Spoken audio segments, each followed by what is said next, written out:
Vous vous réveillez. Il est tôt et la maison est silencieuse. Vous traînez dans la cuisine, encore à moitié endormi, et commencez votre routine habituelle. Peut-être que c'est la même depuis des décennies. Vous allumez la cafetière, grillez une tranche de pain, attrapez cette margarine ou peut-être un peu de confiture, vous sirotez votre café lentement, le laissant vous réchauffer de l'intérieur. C'est réconfortant, familier, normal.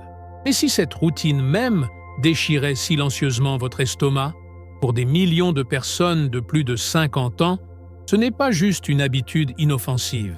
C'est une agression quotidienne sur un système digestif qui n'est plus le même qu'autrefois. Et ce n'est pas votre faute.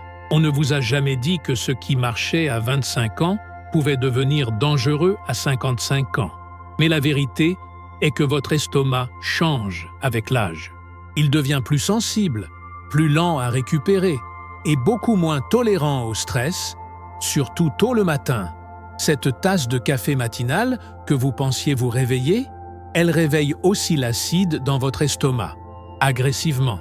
Et maintenant, sans la même muqueuse protectrice que vous aviez il y a des années, cet acide brûle, lentement, répétitivement, silencieusement. La plupart des gens de plus de 50 ans ne réalisent pas que leur douleur matinale n'est pas aléatoire.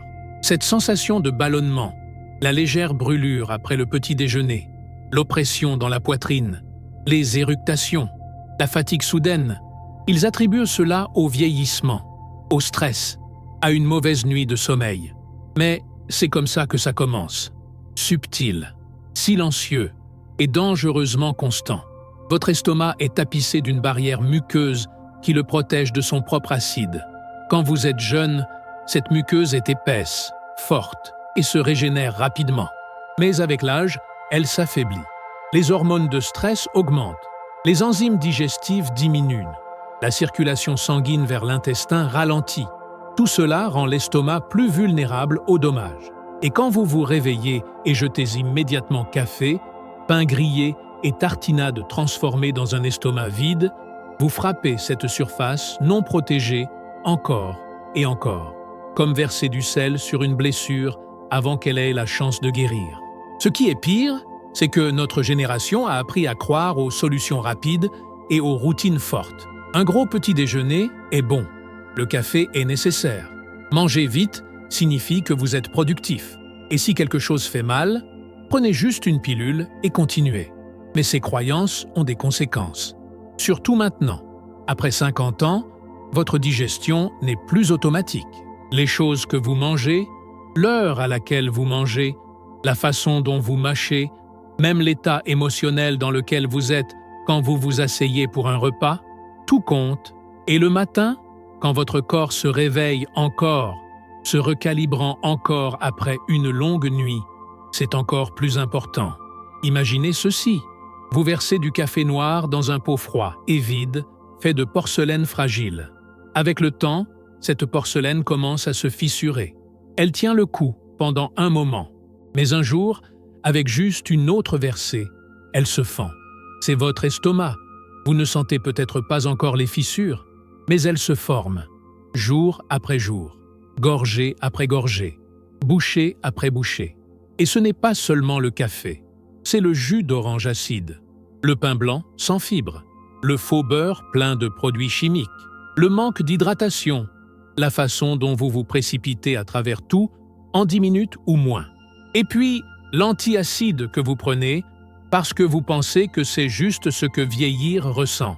Si ce message vous a parlé, partagez votre expérience dans les commentaires. Avez-vous remarqué certains de ces signes dans votre propre vie? Soutenons-nous les uns les autres dans ce voyage. Et si vous avez trouvé cela utile, n'oubliez pas de vous abonner pour plus de vidéos qui parlent vraiment à votre corps et à votre santé.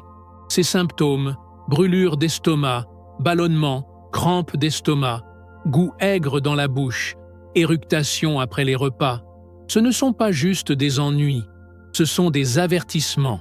Votre corps crie et on vous a dit de lui chuchoter en retour, de le calmer avec des pilules, de l'ignorer parce que ça arrive à tout le monde. Mais juste parce que c'est commun ne signifie pas que c'est normal. Le vrai danger est à quel point facilement cela devient votre nouvelle base. Vous commencez à ajuster votre vie autour de vos symptômes. Vous évitez certains aliments. Vous dormez appuyé sur des oreillers. Vous portez des antiacides partout. Et lentement, vous arrêtez de questionner la douleur. Elle devient partie de votre journée, jusqu'à ce qu'elle empire, jusqu'à ce que vous ne puissiez plus apprécier un repas sans inquiétude, jusqu'à ce que vous vous retrouviez à chercher sur Google les symptômes du cancer de l'estomac au milieu de la nuit. Et oui, parlons de la peur, parce que ce n'est pas juste de l'inconfort. L'irritation chronique de la muqueuse de l'estomac peut mener à la gastrite, aux ulcères, à l'œsophage de Barrett, et dans des cas rares mais réels, au cancer. Et tout commence avec des habitudes si petites, si ordinaires, que vous n'y avez jamais pensé 2 fois. Mais votre estomac y pense chaque jour. Il les subit chaque matin. Vous n'êtes pas faible, vous n'êtes pas cassé. Vous avez juste fait ce que tous les autres autour de vous ont fait. Faire confiance que vos vieilles habitudes sont encore sûres. Mais la vérité est que votre corps change. Et plus tôt vous écoutez ce qu'il essaie de dire, plus tôt vous pouvez arrêter les dommages.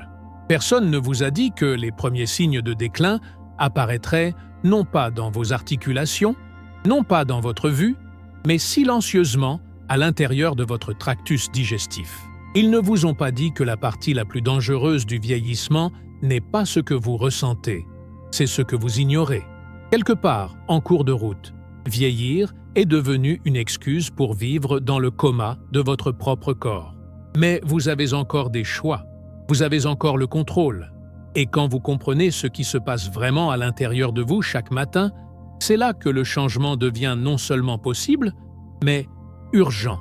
Parce que si chaque matin commence avec une attaque silencieuse, chaque jour est construit sur une fondation affaiblie. Et un corps qui commence la journée sous siège ne peut pas prospérer. Il ne peut que survivre. Mais vous méritez plus que la survie. Vous méritez de récupérer vos matins, de vous sentir en sécurité dans votre propre corps, de manger sans peur, de vous réveiller en sachant que vous ne vous faites pas de mal avant même que la journée commence. Et la première étape vers cette liberté est de réaliser que ce qui tue votre estomac n'est pas le temps. C'est l'habitude à laquelle vous avez le plus fait confiance. On vous a dit que le petit déjeuner était le repas le plus important de la journée. Et donc, pendant des années, peut-être même des décennies, vous avez suivi cette règle religieusement.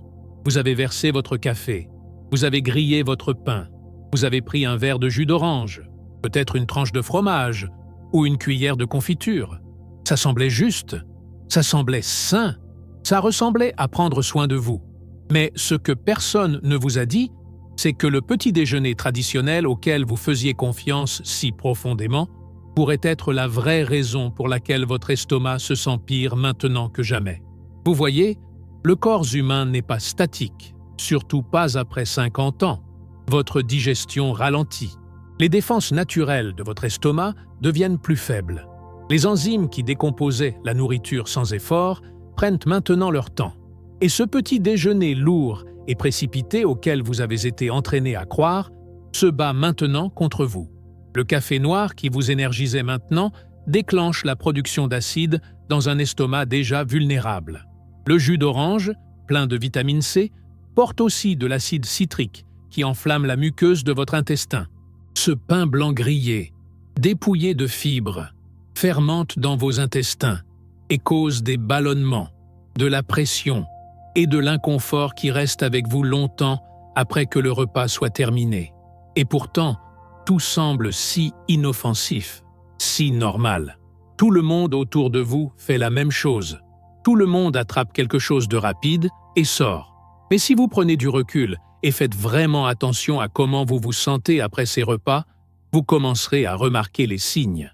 Cette oppression dans votre ventre, la fatigue soudaine, le goût acide qui remonte dans votre gorge, le besoin de s'asseoir ou s'allonger parce que votre estomac se sent comme un ballon. Ce n'est pas votre imagination, c'est votre corps qui essaie de s'adapter à un système qui ne lui convient plus. Et plus vous le forcez à suivre ce modèle dépassé, plus vous permettez aux dommages de s'accumuler silencieusement à l'intérieur de vous. Une des plus grandes idées fausses sur le petit déjeuner est l'idée que n'importe quelle nourriture est meilleure que pas de nourriture. Mais pour un système digestif qui se réveille lentement, ce que vous choisissez dans ces premiers moments compte plus que tout. Pensez à votre estomac comme une cheminée qui a été froide toute la nuit. Si vous y jetez une bûche lourde et versez de l'essence dessus, elle ne brûlera pas proprement. Elle fumera. Elle étincellera violemment. Et elle pourrait même ne pas prendre feu correctement. C'est ce qui arrive quand vous claquez caféine et nourriture acide dans votre intestin au moment où vous vous réveillez. La plupart des gens pensent que le café n'est qu'un stimulant inoffensif.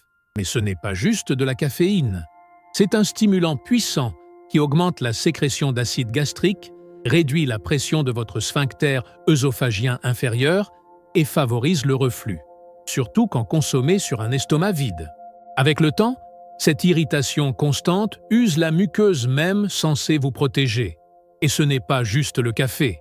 Le pain grillé, souvent fait de pain blanc ou ultra transformé, manque de fibres qui amortissent la digestion et ralentissent l'absorption du sucre. Sans elles, votre glycémie grimpe, votre insuline monte, votre estomac lutte pour faire avancer la nourriture. Combinez cela avec des tartinades acides comme la confiture ou la margarine pleine d'huiles inflammatoires, et vous avez une tempête parfaite. Votre estomac mène une guerre pendant que vous mâchez encore votre dernière bouchée. Même les choix soi-disant sains peuvent être dangereux quand le timing et la préparation sont ignorés. Prenez les fruits, par exemple. Oui, les fruits sont nutritifs. Mais certains fruits comme les oranges, pamplemousses et ananas sont acides et irritants quand mangés sur un estomac vide. Le yaourt, souvent loué pour ses probiotiques, perd beaucoup de son bénéfice quand pris avec des céréales sucrées ou des sirops de fruits. Et les smoothies, qui sonnent sains, sont souvent chargés de sucre et consommés trop vite pour une digestion appropriée. C'est facile de penser « Eh bien, j'ai toujours fait ça. Je n'ai jamais eu de problème avant. » Mais le mot clé est « avant ». Avant que votre corps change. Avant que votre estomac devienne plus sensible. Avant que vos couches protectrices s'amincissent. Avant que les dommages silencieux commencent à se montrer sous forme de brûlures, ballonnement et fatigue. Et il y a un problème plus profond, un qui va au-delà de la nourriture. C'est la vitesse, la déconnexion, la façon dont le petit déjeuner s'est transformé en juste une autre tâche sur votre liste de choses à faire.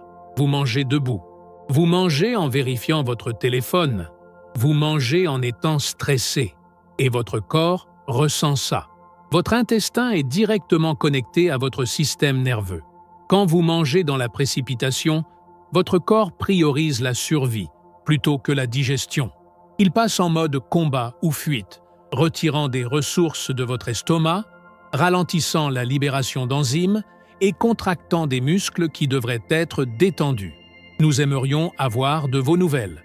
Quelle partie de la vidéo d'aujourd'hui vous a le plus touché? Laissez un commentaire ci-dessous. Cela pourrait aider quelqu'un d'autre à se sentir moins seul. Et si vous ne l'avez pas encore fait, assurez-vous de vous abonner. Il y a tellement plus que nous voulons partager avec vous. Cela signifie que même le petit déjeuner le plus sain, s'il est mangé sous stress, peut se transformer en cauchemar digestif. Votre estomac ne traite pas juste la nourriture. Il traite vos émotions, votre rythme, votre posture, vos pensées. Alors qu'est-ce que cela signifie pour quelqu'un de plus de 50 ans? Cela signifie que vous ne pouvez plus traiter le petit déjeuner comme une habitude en pilote automatique. Il doit devenir intentionnel, supportif, doux. Vous avez besoin d'aliments qui amortissent l'estomac, nourrissent la muqueuse, régulent la glycémie et fournissent de la vraie énergie sans agression. De l'eau chaude avec un peu de citron, par exemple, peut hydrater votre système, stimuler une production douce de bile et nettoyer les toxines nocturnes sans faire grimper l'acide. Une petite portion d'avoine, cuite lentement et mélangée avec de la cannelle ou de la banane, fournit des fibres solubles et apaise la muqueuse intestinale. Une tranche de pain au levain, fait traditionnellement, se digère plus facilement que le pain blanc commercial et ne fait pas grimper le sucre de la même façon. Même les tisanes comme le gingembre ou la camomille, consommées avant la nourriture, peuvent détendre le système digestif et réduire l'inflammation. Le point n'est pas de craindre la nourriture, mais de respecter les besoins actuels de votre corps, d'écouter, de remarquer comment vous vous sentez après le petit déjeuner, pas juste pendant, de comprendre que ce qui marchait avant pourrait maintenant marcher contre vous, et que chaque repas est une chance soit de réparer ou de répéter les dommages. La médecine moderne rattrape finalement ce que beaucoup d'experts holistiques ont dit pendant des années. L'intestin est la fondation de la santé, et après 50 ans, il devient un miroir, un reflet de chaque choix que vous avez fait, chaque stress que vous avez porté, chaque repas que vous avez précipité. Il n'oublie pas, mais il peut pardonner si vous lui donnez les outils et le temps. Vous avez le pouvoir de redéfinir ce que le petit déjeuner signifie pour vous, d'en faire quelque chose de guérisseur, pas nocif, quelque chose qui donne le ton à votre journée, au lieu de la saboter dès la première bouchée. Parce que la vraie question n'est pas ce que vous mangez, c'est comment vous traitez l'acte de manger. Et une fois que vous réalisez que votre routine matinale n'est pas juste une habitude, mais un message à votre corps, tout commence à changer. La douleur commence comme un murmure, juste un léger inconfort après un repas, peut-être un peu de brûlure dans votre poitrine, une sensation de ballonnement qui refuse de partir. Au début, vous l'ignorez. Peut-être que c'est juste du stress ou quelque chose que vous avez mangé trop vite. Mais alors, ça arrive encore et encore, jusqu'au jour où vous vous retrouvez à tendre la main vers une petite pilule blanche, quelque chose que le médecin a recommandé, quelque chose qui promet un soulagement rapide. Vous la prenez et en quelques minutes, l'inconfort s'estompe, la brûlure disparaît. Vous pouvez manger à nouveau, vous pouvez dormir, vous vous sentez normal. Ou du moins, vous pensez que oui. C'est comme ça que ça commence. Le cycle, silencieux, trompeur. Vous commencez à prendre cette pilule chaque fois que les symptômes reviennent. Bientôt, ce n'est plus juste un remède d'urgence. C'est partie de votre routine. Vous n'y pensez même pas. Comme se brosser les dents ou fermer la porte. Vous prenez cette pilule avant les repas, après les repas, avant le coucher. Ça devient une habitude. Ça devient la sécurité. Et sans même vous en rendre compte, votre estomac devient dépendant. Pas de la guérison, mais de la suppression. Les médicaments dont nous parlons ne sont pas inconnus. Ils sont partout. Inhibiteurs de la pompe à protons, bloqueurs d'histamine, antiacides. Vous les connaissez par leur nom de marque. Petites tablettes avec de grandes promesses. Ils ne prétendent guérir quoi que ce soit. Ils promettent seulement d'arrêter la brûlure. Et ils le font. Mais ils arrêtent aussi autre chose. Le système de défense naturel de votre corps. Vous voyez, l'acide dans votre estomac existe pour une raison. Ce n'est pas votre ennemi. Il décompose la nourriture. Il active les enzymes. Il vous protège des bactéries. Quand vous fermez cet acide jour après jour, vous interrompez un processus délicat. Sans assez d'acide, la digestion des protéines devient incomplète. Les nutriments comme la B12, le magnésium, le calcium et le fer ne sont plus absorbés correctement. L'estomac, autrefois une forteresse puissante, devient vulnérable. Les bactéries qui ne devraient jamais survivre dans l'intestin commencent à se multiplier. Avec le temps, la pilule même qui vous a donné du soulagement devient la raison pour laquelle vous vous sentez faible, confus, fatigué ou même plus enflammé. Et pourtant, personne ne vous dit ça au début. Quand on vous remet cette ordonnance, la conversation est courte. Prenez une pilule par jour. Évitez la nourriture épicée. Revenez si ça empire. Il n'y a pas de discussion sur les risques à long terme. Pas d'avertissement sur ce qui arrive quand ces médicaments sont utilisés au-delà de quelques semaines. Mais les données sont là. Les études montrent que l'utilisation prolongée d'inhibiteurs de la pompe à protons est liée à un risque accru de maladies rénales, de déficience en nutriments, de fractures osseuses et même de démence. Ce n'est pas de la peur, c'est un fait. Et plus vous restez dessus, plus il devient difficile d'arrêter. Parce que le vrai problème n'est pas juste la pilule, c'est la façon dont nous avons appris à traiter la douleur. Nous sommes entraînés à faire taire les symptômes, pas à demander ce qu'ils signifient. Quand votre corps dit que quelque chose ne va pas, la première réponse est souvent de l'arrêter. Mais les symptômes sont des messagers. Ils essaient de vous dire que quelque chose de plus profond est déséquilibré.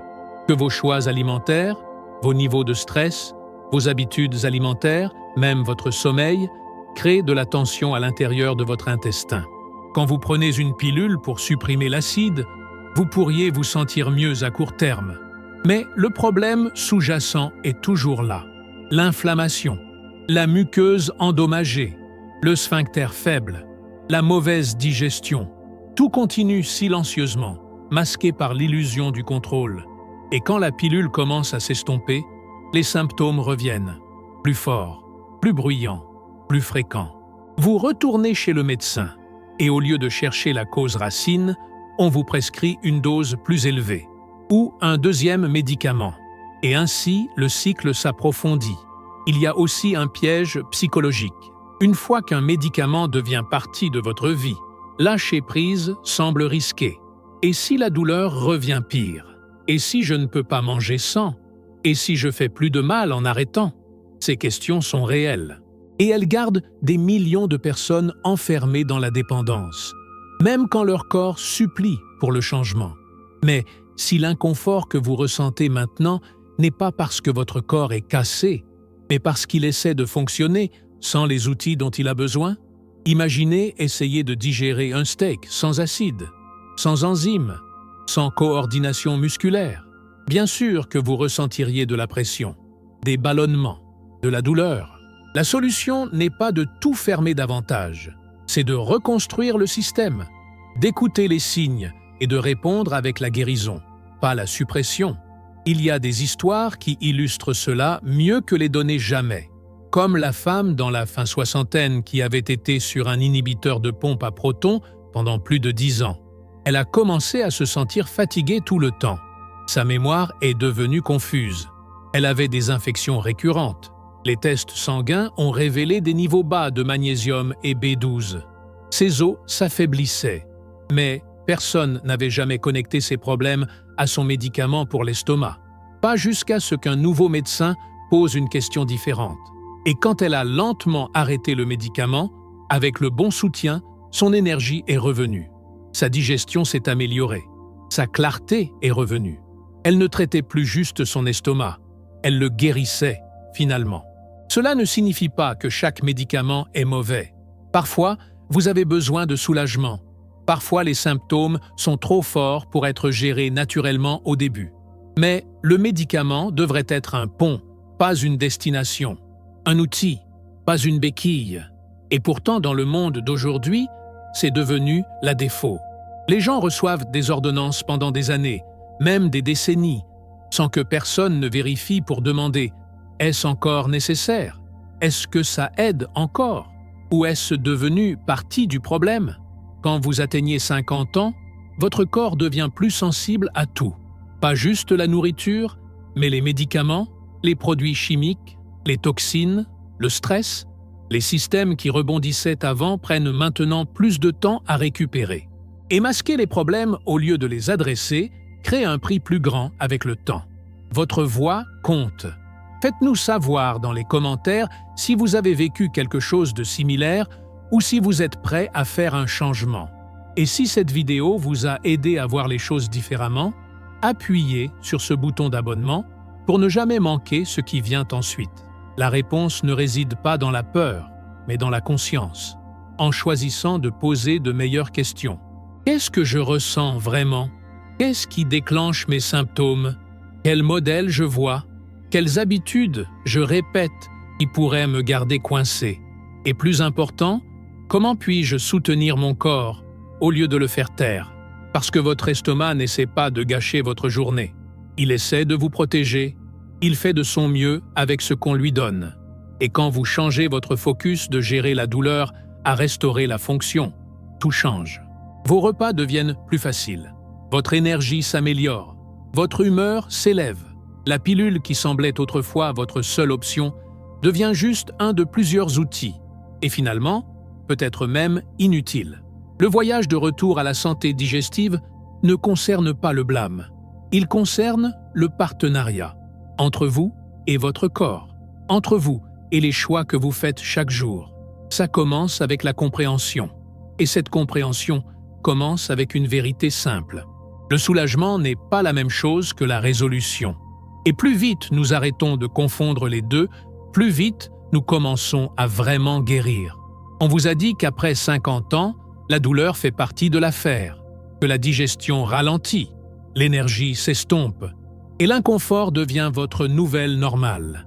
Que le mieux que vous puissiez faire est gérer les symptômes avec des pilules et espérer qu'ils n'empirent pas. Mais si ce n'était pas vrai, si votre corps ne se décomposait pas, mais au lieu suppliant pour du soutien, et si au lieu de masquer les signes, vous commenciez à y répondre avec soin, avec nourrissement, avec des choix qui reconstruisent vraiment ce que le temps et la routine ont usé? Ce n'est pas à propos d'un remède miracle. Ce n'est pas à propos de régime tendance ou de suppléments coûteux. C'est à propos de retourner à quelque chose de profondément humain. C'est à propos d'écouter. Et ça commence avec votre matin, avec ce que vous mettez dans votre corps après des heures de jeûne, avec comment vous traitez le système qui vous porte à travers chaque jour. Et la vérité est, des gens comme vous découvrent un moyen de sortir de ce cycle. Pas en évitant la nourriture, pas en vivant dans la peur, mais en choisissant, moment par moment, de reconstruire leur fondation digestive naturellement. Imaginez commencer votre journée avec de l'eau chaude et un peu de citron. Pas comme un rituel tendance, mais comme un réveil doux pour votre intestin. L'eau hydrate vos cellules. Le citron stimule la production de bile, qui aide à décomposer les graisses et nettoie le foie. Puis imaginez suivre ça avec quelque chose de doux et apaisant, comme un bol chaud d'avoine coupé à l'acier cuite, lentement, garni d'une tranche de banane ou d'une pincée de cannelle. Ce genre de repas n'attaque pas votre estomac. Il le soutient, il le calme. Il dit à votre corps « Vous êtes en sécurité maintenant. Vous pouvez digérer sans défense. » Ou peut-être que c'est un smoothie, mais pas le genre chargé de sucre. Un mélange de légumes verts cuits à la vapeur, graines de chia, quelques myrtilles congelées et lait d'amande non sucré. Quelque chose de nourrissant, anti-inflammatoire, rempli de fibres, mais facile à absorber. Ces repas ne choquent pas votre système. Ils le préparent. Ils lui permettent de faire ce pourquoi il a été fait. Guérir, absorber, protéger. Et vos habitudes? Vous vous asseyez, vous respirez, vous mangez lentement, vous mâchez chaque bouchée complètement. Vous vous sentez reconnaissant. Ce ne sont pas des luxes, c'est de la médecine. La digestion commence dans la bouche, pas l'estomac. Et quand vous mâchez complètement, quand vous permettez à la salive de recouvrir votre nourriture, quand vous posez entre les bouchées, vous signalez à tout votre système de ralentir, de se concentrer, de traiter avec intention. Même le mouvement joue un rôle. Une courte promenade après le petit déjeuner peut stimuler la digestion, soulager les ballonnements et aider à réguler la glycémie. Juste 10 minutes, juste un peu de soleil, juste le son de vos propres pas. Ces petites actions s'additionnent. Ces changements doux ne sont pas bruyants ou flashy, mais ils changent tout. Vous commencez à remarquer. La brûlure s'estompe, l'oppression se soulève, vous dormez plus profondément, vous vous réveillez plus léger. Pas du jour au lendemain, mais régulièrement. Parce que maintenant, vous ne supprimez pas juste les symptômes, vous soutenez les systèmes. Votre corps répond aux soins, toujours, même après des années de négligence, même après des décennies de dommages. Il n'était jamais trop tard. Vous n'étiez jamais allé trop loin. Votre corps vous attendait pour arrêter de le combattre et commencer à travailler avec lui. Et oui, vous pourriez encore avoir besoin d'aide. Vous pourriez avoir besoin de guidance. Mais vous n'êtes plus impuissant. Vous n'êtes plus coincé dans cette boucle sans fin de douleurs et pilules. Vous avez des outils, vous avez des options, vous avez du pouvoir. Parce que la vérité est, la guérison n'arrive pas dans une clinique lointaine ou derrière le comptoir d'une pharmacie.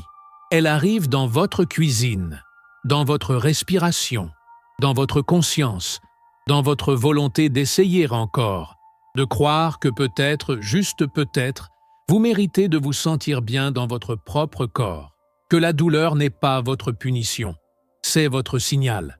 Alors commencez où vous êtes, commencez petit, et changez un aliment, changez une habitude, écoutez un signal, Le reste suivra. Votre corps vous rencontrera où vous êtes, à chaque fois. Et alors que nous arrivons à la fin de cette vidéo, je veux vous remercier pour être resté, pour avoir écouté, pour être ouvert. Parce que ce genre de changement commence non pas avec un supplément ou un régime, mais avec l'attention, avec la vérité. Et si cela a résonné avec vous, si cela vous a fait poser, même pour un moment, alors vous êtes déjà en chemin. Vous n'êtes pas seul. Des milliers marchent sur ce même chemin. Des milliers réalisent que guérir après 50 ans n'est pas juste possible. C'est puissant, c'est transformateur, c'est la liberté. Si cela vous a touché, il y a plus qui vous attend. Une autre vidéo est maintenant sur votre écran. En elle, nous allons plus profond. Nous explorons ce que personne d'autre ne vous dit sur les causes cachées du reflux acide et les signes négligés que votre médecin pourrait avoir manqués. Regardez-la maintenant.